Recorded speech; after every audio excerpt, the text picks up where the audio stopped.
Oversight of the census is one of this committee's core responsibilities. However, I worry that since last January, Democrats have been much more focused on using our committee to attack the Trump administration than on addressing fundamental good government oversight like preparedness for the census. The census determines the apportionment of seats in the House.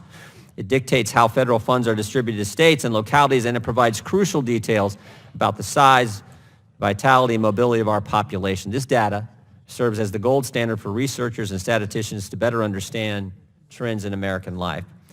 When we were in the majority, Republicans held several hearings about census preparedness dating back to 2015. Mr. Meadows chaired many of those. In 2018 alone, Republicans convened 5 hearings or briefings about the census. We looked at important topics like information technology preparations, cybersecurity preparedness, and we sought to understand how the Bureau was getting ready for the first census that will allow people to submit responses online. But rather than conducting similar meaningful oversights, the Democrats have spent a year trying to stop one simple question. Are you a citizen? One question. Since obtaining the majority in January 2019, the Democrats have held only one hearing on the 2020 census that did not focus on the census citizenship question, just one.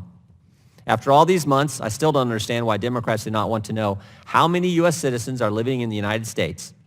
It's a question that's been on our census before. It's a question asked by numerous nations around the world. And it's a question the United Nations encourages countries to ask. And frankly, if you go talk to any of our constituents and ask them, should we ask on the census if you're a citizen, the person on the street that you would talk to would say, well, of course. Aren't we already doing that? And you would have to say, yes, we are. We've been doing it for 200 years until now.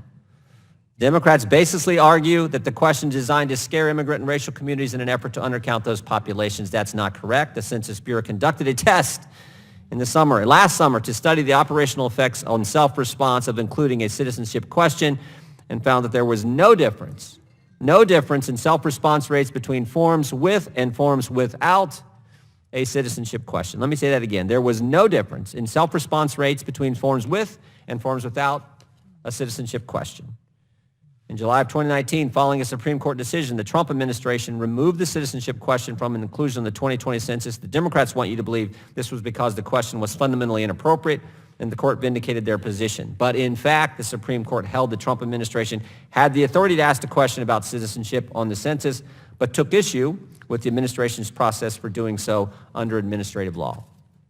The founders included a decennial census in the Constitution to ensure our government is responsive and accountable to the people, not to aid in assisting in political ambitions. I hope that today we can stop playing partisan games, get back to the fundamental oversight that is needed to accomplish the census's stated goal, to count everyone once, only once, and in the right place.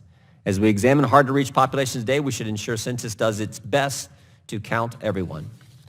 Thank you, Madam Chair. I look forward to hearing from our witnesses and would yield back.